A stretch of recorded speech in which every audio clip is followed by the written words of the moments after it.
Pour bien commencer la journée, rien ne vaut une bonne tasse de café.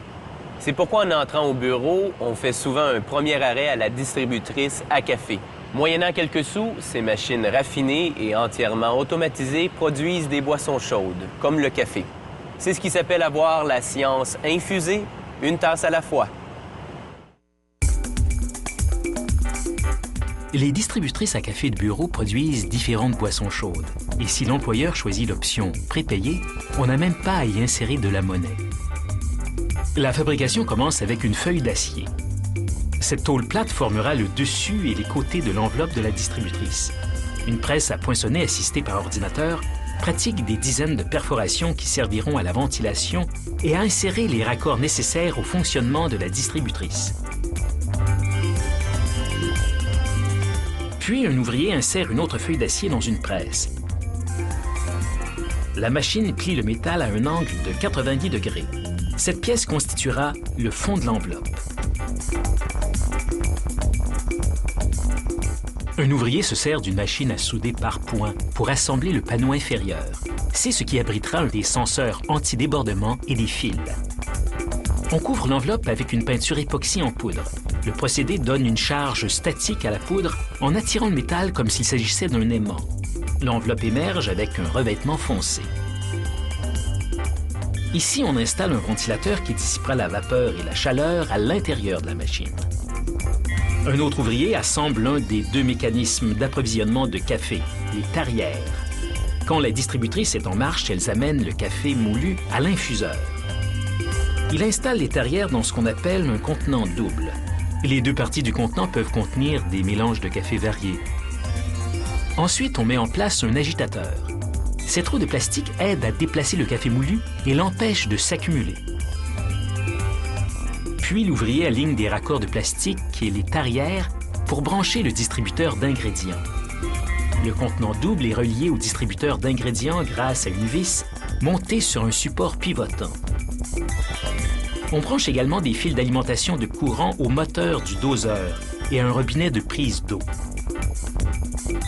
Ensuite, on installe un élément chauffant et une sonde de température dans un réservoir à eau en plastique d'une capacité de 7 litres. L'élément de 1100 watts chauffe l'eau jusqu'à la température optimale pour extraire la saveur du café moulu. On pose des autocollants qui avertissent les techniciens d'entretien d'éteindre la distributrice avant de la vider. Un ouvrier installe 3 robinets d'alimentation, un pour l'eau chaude qui sert à préparer le thé, un pour le café et un autre pour le chocolat chaud.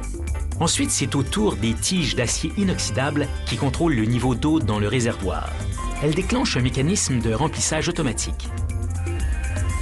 Alors, on branche les fils d'alimentation de courant au moteur de l'infuseur. On fixe un bol à mélanger et à fouetter. Il est aligné sur la bouteille de sirop au chocolat qui sert à préparer le chocolat chaud. On installe l'assemblage moteur de l'infuseur dans l'enveloppe de la distributrice. Voici le panneau de sélection à 15 touches de cette distributrice. Il indique comment choisir le type de boisson chaude à infuser, la grandeur de la tasse et à quel moment commencer. Le panneau affiche aussi les prix lorsque les boissons ne sont pas prépayées par l'entreprise. Une fois le tout branché, on teste le système d'alimentation du sirop au chocolat. On y fait couler de l'eau pour s'assurer qu'il n'y a pas de fuite. On vérifie également si le système libère la bonne dose de sirop. Une dose équivaut à 15 ml, soit une cuillerée à table. Une petite tasse de chocolat chaud exige 2 doses et une grande tasse en prend 4.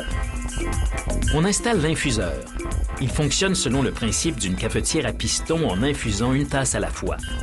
On y fait couler de l'eau pour voir si le panneau de sélection fonctionne bien. En testant le panneau, quand la distributrice est fermée, on s'assure que les circuits sont bien alignés sur les touches de sélection. Selon le type de café que vous préférez, plus corsé ou plus velouté, un distributeur libère entre 6 et 16 grammes de café moulu dans un filtre en nylon réutilisable. Un piston pousse de l'eau chaude dans le filtre pendant 10 à 20 secondes, en fonction de la grandeur de la tasse. La distributrice racle les résidus de café qu'elle jette dans son panier à déchets. Et elle se prépare à produire la prochaine tasse de boisson chaude, délicieuse.